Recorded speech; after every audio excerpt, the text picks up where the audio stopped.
The NEWSPERSONS ACHIK National Movement HYNM central body, under the leadership of its president LAMPHRANG had visited SAPHAI village in West Khasi Hills to settle matters pertaining to the boundary issue between Assam and Meghalaya. Members from various units and circles of the organization had joined in to support the intentions of the HYNM by erecting a signboard to claim rights to land before it is claimed by the Assam government. KHARBANI, while addressing newspersons, informed that the HYNM will take every step to see to it that the boundary issue is resolved, and should the state government not take the lead in doing so, the HYNM will find ways and means to resolve the long pending issue which has been left unattended to for the past 50 years.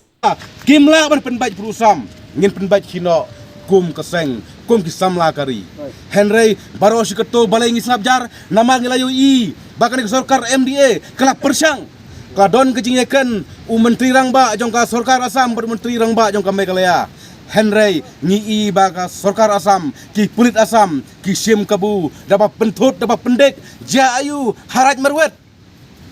kena Shillong juga Assam kilawan penjot penpra kilawan destroy ya uwe mau nongrem NRGS hatong shania aku mengenai sarkar Assam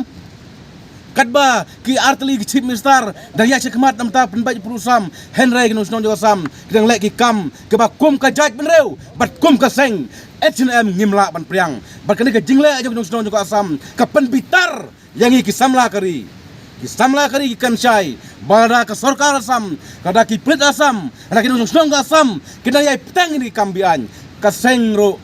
kimban seng ngintang yai peteng nak benta ban yada yal kejong ke jait penreu ban yada yal kejong ka khendau ke siap bat ban yada yal kejong uput usam ka ba uble nu burung thau ul ayangi nadu mensua ki kulong kuma